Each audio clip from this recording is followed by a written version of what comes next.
Coming up on American Black Journal, we have teamed up with Bridge Detroit to take a closer look at the large number of Detroit houses that need repairs. We're going to talk about the City of Detroit's repair programs and hear from residents about their efforts to get money to fix up their houses. Plus, we'll talk about the impact on Black Detroiters. Stay where you are. American Black Journal starts right now. From Delta Faucets to Behr Paint, Masco Corporation is proud to deliver products that enhance the way consumers all over the world experience and enjoy their living spaces. Masco, serving Michigan communities since 1929. Support also provided by the Cynthia and Edsel Ford Fund for Journalism at Detroit Public TV. The DTE Foundation proudly supports 50 years of American Black Journal in covering African American history, culture, and politics. The DTE Foundation and American Black Journal partners in presenting African American perspectives about our communities and in our world. Also brought to you by Nissan Foundation and viewers like you. Thank you.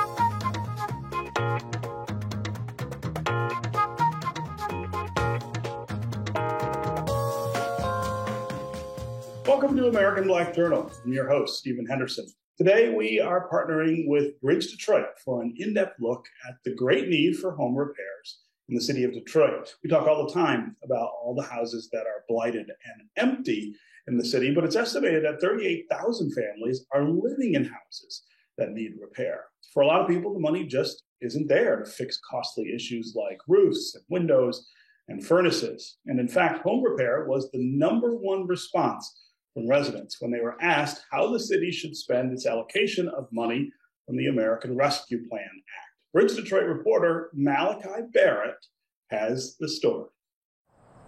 It was like snow and rain coming in because there's nothing I could do about it, so I just worked it out. I just have a bucket there, put some tiles down, that's it. And just do what I do to make it work. That's lifelong Detroiter Sam Ladine talking about a gaping hole that was in the roof of her 100-year-old home on the city's northeast side. Dripping and dripping and dripping, and one day it just fell in. I had planned to get it patched, but I never could come up with the $500 this man was going to patch it for me. Ms. Dean is a senior, disabled, and qualifies for a property tax exemption for low-income residents, which made her a prime candidate for the city's Renew Detroit home repair program. It's a $45 million effort to help 2,000 low-income Detroiters fix up their homes over the next 4 years. Those who applied in the first round could receive a new roof at no cost. A second phase of the program opened in October and will include window replacements. My guess is if we drove down the street 3 or 4 years ago, you wouldn't see people fixing up houses along here, right? Dean was one of the first people to get a new roof through Renew Detroit. We get Ms. Dean's roof done. I think you're going to see more and more investment in this community. I am so excited to have a roof and so emotional because I never ever dreamed this could happen to me. Renew Detroit only goes so far. Just a small fraction will get help who need it. The University of Michigan research estimates 38,000 families are living in homes that need repairs. Most people need roofs, gutters, siding, brickwork, porch work, windows. They need everything. Vanessa Taylor lives less than 5 miles west from Dean in a house that she's owned for 40 years. The house was built in 1920. Taylor says she also applied for the Renew Detroit program, but she hasn't yet heard whether she qualifies. I would like to get the siding done on my house. I would like to get the roof done, and I would like to get the rest of the new windows in the house.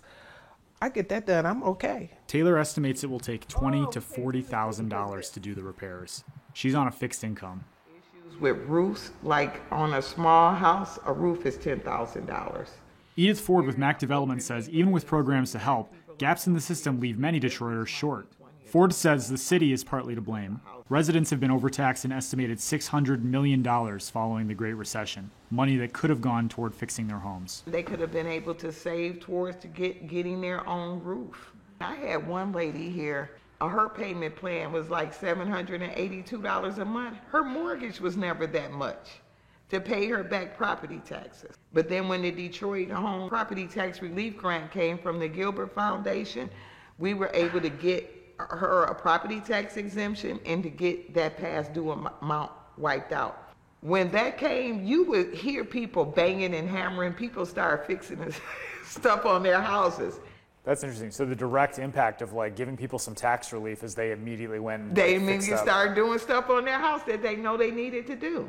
Foundations owned by billionaire Dan Gilbert are helping Detroiters with their taxes and home repairs. His $20 million Detroit Home Repair Fund was announced this spring. Incredibly, when we rolled out the Detroit Home Repair Fund, we saw about 150,000 phone calls in the first 48 hours and 250,000 phone calls in the first week, which was honestly an emotional realization, because we had just tens and tens of thousands of people who really needed support, and they were not getting it from existing ecosystem partners. The Gilbert Foundation expects to help 1,000 Detroit homeowners pay for repairs over the next 3 years. But that's still just another small fraction, as so many more Detroiters are going to miss out.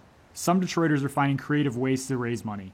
Field Street Block Club President Janine Spencer crowdfunded more than $14,000 in the last year to help families in the Island View neighborhood on Detroit's east side. We're actually able to help like 4 families, not just with heat, but with other home repairs. I feel like the fact that you guys are fundraising really shows the gaps in these programs.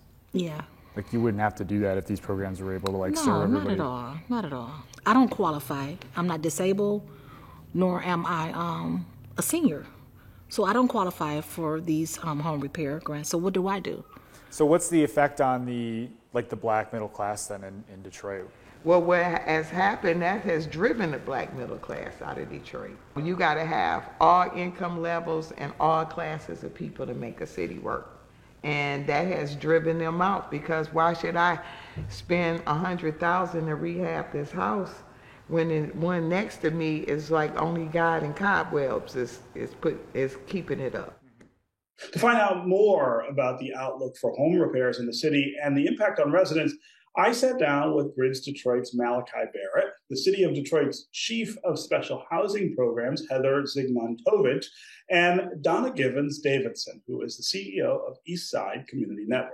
Here's that conversation. So Malachi, I'm going to start with you. You went out and actually talked to a number of people in neighborhoods all over Detroit about this issue. Talk about what brought us to this point where we've got so many people who need this much help, but I guess also give us a sense of how optimistic people are that this new program from the city and that the other efforts can actually make a difference. Yeah, I mean, this has been a major issue in the city of Detroit for quite some time. It feels as though we are kind of reaching a point now where the level of investment in these houses needs to be increased, or we're going to, be in a pretty significant crisis. And some folks, I think, are describing the kind of home repair situation as an ongoing crisis. And there's a number of different factors. It's, very complicated situation. But just to kind of give you, a sense of the need, the University of Michigan's Poverty Solutions Group has estimated that, in total, this is, the amount of investment needed is not just in the hundreds of millions of dollars, but bordering close to $1 billion with a B. And it's really, throughout the city. If there's not one particular neighborhood, it's pretty widespread. But again, I mean, I think there's a number of factors you could point to. Generally the city's housing stock is very old, which poses an issue to keeping things in shape. Most of the houses in the city were built, before 1950. So there's some significant kind of legacy investment that needs to happen there to keep properties that are that old in shape. There's also the kind of cycle of, families losing possession of a home and then that turning into vacant properties sitting. Perhaps they get transferred to the land bank or another organization that puts it in the hands of somebody. But at the time that, that person obtains a home, perhaps it's been vacant for some time and there's some pretty significant repairs that need to get made. You have a lot of seniors in the city who are living on fixed incomes and have a lot of deferred maintenance programs that they just, simply can't afford to pay for on their own. And one thing that came up a lot during our conversations was just the impact of the overassessment issue in Detroit, where property owners were overtaxed, in the order of some $600 million. And a lot of folks said that they would have put that money into their houses had they had access to it. So if I could ahead, jump Donna. in. So yeah, there's some historical factors that we have to look at, right? So right now we look at Detroit as a primarily poor city, or a lot of these neighborhoods are low income people. But, having been raised in Detroit and growing up in Detroit, I can tell you that real estate values on homes did not appreciate like they did in the suburbs. Mm-hmm. And so when you're talking about deferred maintenance, when you live in a suburban community and your home appreciates in value, you can take out that second mortgage and you can fix up your home and repair the roof and replace it and furnace and everything like those expensive repairs that even middle income people struggle to pay based on their annual incomes. And of course, we have the wealth gap, but also the ongoing inability for homes to generate new value for homeowners in our community has just been something, and it continues. And right now, in the past, it was redlining, and now we don't call it redlining, but we have appraisal practices and policies that have the same, perpetuate the same kind of activities as redlining, because they say homes in these communities have to be at this level of value. If other homes are this level of value, we can't compare these homes to other people's homes. And that's really difficult. And the other thing is the failure of banks to lend in certain communities because of low values. And they don't call it redlining. They just say, we don't lend in communities where homes are valued at this amount. Mm-hmm. And so when people are shut out of that valuation market during the years that they're earning income and they're able to repay, and then they become seniors, their homes are declining, and they've been unable to stop the decline when they could. And now they're stuck with even bigger bills because the preventive maintenance wasn't done. Yeah. So Donna, I want to talk a little more about that historic loss. And I talk about it as a wealth loss, a Black wealth loss that took place in the city during my lifetime, right? I'm born in 1970 in a house that was in a neighborhood that had become majority African-American just a few years before I was born. The people who bought those houses should have been in a position to pass on that generational wealth to their kids, me, to my children. Instead, if you look at the neighborhood where I was born over on Tuxedo near Livernois and Grand River, all of the value in that neighborhood is gone. I mean, all of it, literally, and houses sold for long periods of time for $500 or less.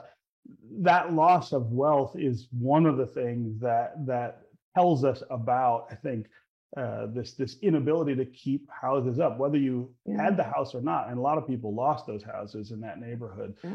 You lost the wealth that you should have gotten from property investment. Right. And now, let's say you live on a block and people have their homes taken for tax foreclosure for any reason, whether it's overassessment, they just couldn't pay, they didn't pay, whatever the reason is. Maybe some people didn't qualify for tax exemptions and they didn't get them, but you lose your home, and a couple of people lose their homes on their block. They lose their wealth, right? But you lose your wealth too, because your home value has plummeted as a result of things completely outside your control. And so now you still have to fix this house. It feels as though we know there was, structural, institutionalized governmental racism that in housing, and that has been perpetuated through private practices and to some extent sanctioned by the government even today, because you still, again, have these appraisal rules that are somewhat unfair to many neighborhoods. And Andre Perry speaks about that. Some of us talk about the Black tax. So as we look at this situation and we understand there's a systemic problem, we need systemic solutions and not these one-off solutions where we're going to help a few people, but leave other people in a bad situation. And I think there is an argument just based on what Malachi was saying about the data that would suggest that improving home values by fixing up homes and creating and fixing this problem would actually increase the value of the city of Detroit.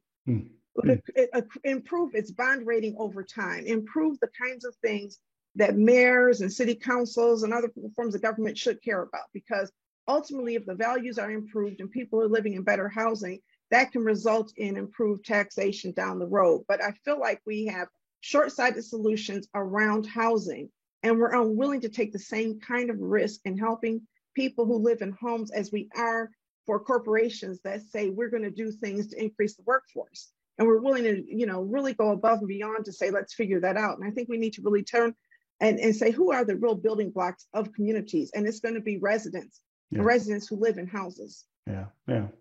So Heather, the city's program to help people repair their homes is one of the steps that's being taken. Donna was talking, of course, about more systemic answers, but let's learn a little more about what the city's doing and why you think it'll make a difference.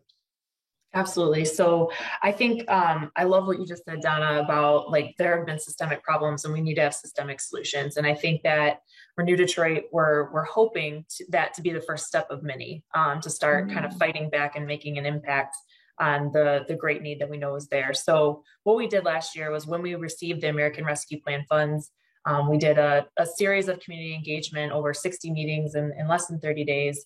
That really said what we all already knew to be true. Home repair is like that number one thing that everybody wants.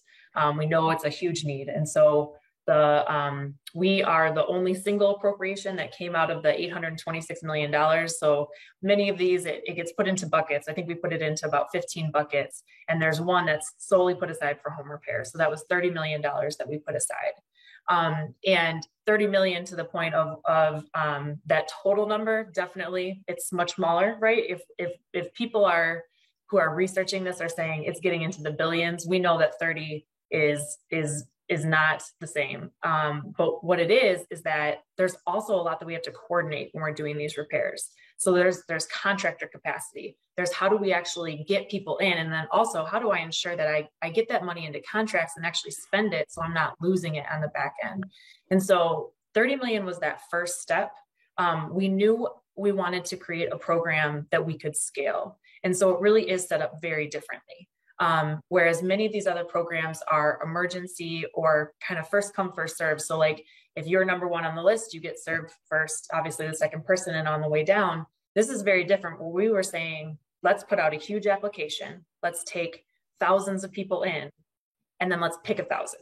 Like, let's actually let's start creating a pipeline. And it's like the way that I've been describing it is, can we set up an assembly line for home repair so that we can start doing it in a much faster way and a much higher volume?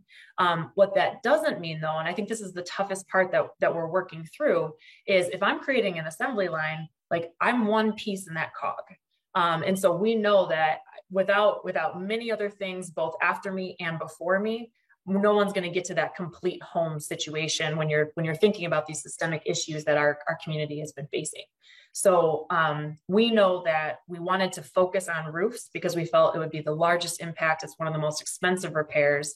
And then we're really trying to figure out, how do I piece together the programs and the right resources so that if you need much more than a roof, which most of the homes that we go to do need more, how do we start lining them up for success so that we can put them on that path? And that's really what we're trying to do with Renew Detroit. Yeah. And it would be great if what Renew Detroit hopefully will come together with community development organizations like mine that are also in neighborhoods working to renew houses. Because I think when we really work together and we say, let's figure out who are all of the actors in this space so that we can supplement the resources and that kind of thing, it'll be a better picture for all of us. Malachi, I do want to get a sense from you of what you're hearing from people who are participating and whether they're optimistic about this changing not just their homes, but their neighborhoods. Yeah, I would say for the folks who have been able to, secure a new roof through this, through the city's program, it's been transformative and really, powerful for them. So I don't want to, disparage the city's efforts there. I think for folks who are getting these programs, like it is making a big impact. But what I'm hearing, from folks is just a lot of kind of confusion and frustration about how some of these programs are targeted. For the Renew Detroit program, it's going toward folks who are exclusively seniors, disabled, or low income who apply for property tax exemption. And obviously, like those are probably folks that have the highest need, right? So I think it makes sense from a process standpoint. But we're just talking about like the level of scale that this problem we're dealing with here. And I would be interested to see in the future if this kind of builds a foundation to kind of scale up that efforts, make more people eligible. Every time we do a story about these different programs, phase 2 for the program opened in October and will include window replacements in addition to roofs. There's so much interest from people that just unfortunately aren't able to be eligible for it. Another thing I want to bring up too is that this is, in addition to being an economic issue, it's a public health issue in some cases. When you have a hole in your roof and water's getting in, snow's getting in, cold temperatures are coming in through your house. Animals in a lot of cases are being able to access your home because of, issues with your roof or your window. That creates, in some cases, pretty serious health risks for vulnerable people. So that's kind of another layer of how this is a really, intertwined problem with a lot of other issues in the city.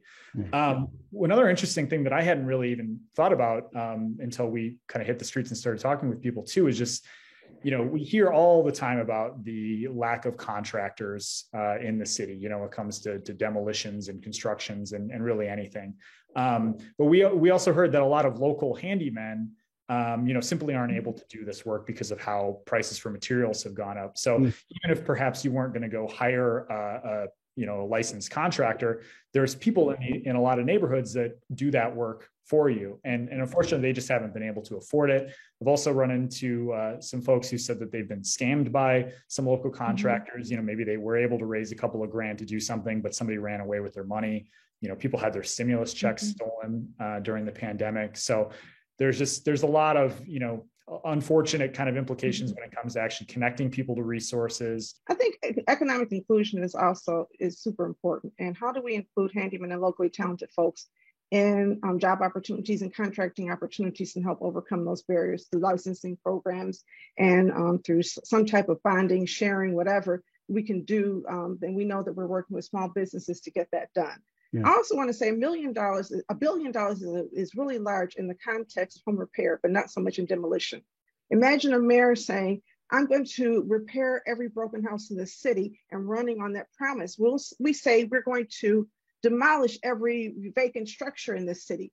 And so, but the thing about that is that you can never do that because we have structures that are becoming newly vacant every day because of untended home repair problems. So it's like tax foreclosure, tax foreclosures, when we look at we're not really reducing the inventory of vacant structures at the pace that we should be, considering the fact that we are on pace to spend at least $800 million on home repairs in the past 5 years. And so imagine saying we're going to commit this kind of funding. I think that when we have political people who imagine a world where people don't have to live in this type of housing, where they are not responsible for the conditions of their neighborhoods and their inability to access capital.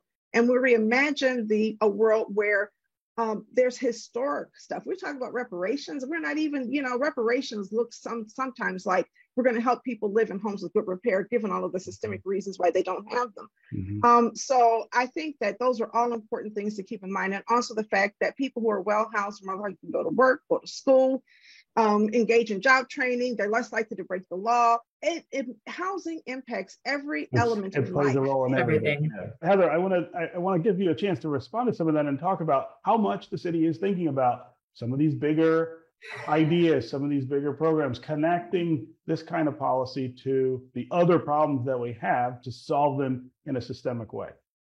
Definitely. So I think everything that Malachi and Donna is saying, I think we are, I'd say, obsessive about, right? Like we're thinking about it every day. And when the mayor approached me and asked me to help come up with this Renew Detroit program, the immediate next step was, yes, this is part of what we're assigning to you, but like, you have to understand the greater ecosystem of what's happening. So like, I started a very long journey that I will continue to be on for what feels like the rest of my career of learning how do all of these different things work together so that we can connect with CDOs, so that we can make sure, like, how are we serving each gap that exists? And I think part of it too, I mean, I agree, like there clearly have been systemic decisions long before any of us were here that have really led to the problem that we're seeing. And so like one of the things that we did when we did the program design for Renew, most home repair programs require putting a lien on the property for a certain amount of time. Most of them have a dollar limit. And although there are very, very good reasons for that, and that doesn't necessarily need to change for those programs, we actually went out of our way to do all the research on the American Rescue Plan funds and make sure that we could take those out.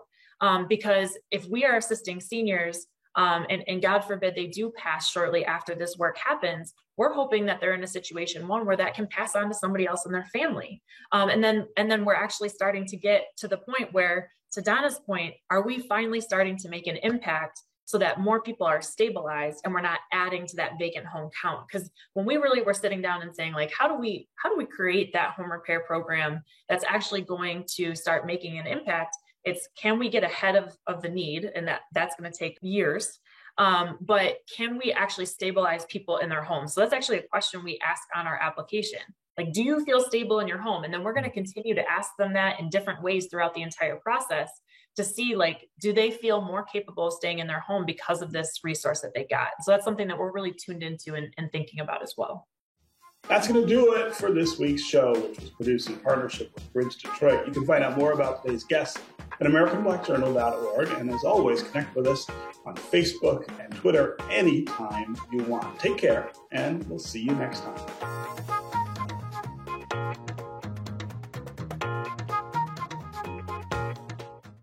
From Delta Faucets to Behr Paint, Masco Corporation is proud to deliver products that enhance the way consumers all over the world experience and enjoy their living spaces.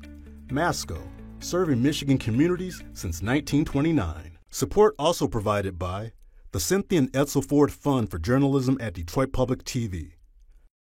The DTE Foundation proudly supports 50 years of American Black Journal in covering African American history, culture, and politics. The DTE Foundation and American Black Journal, partners in presenting African American perspectives about our communities and in our world. Also brought to you by Nissan Foundation and viewers like you. Thank you.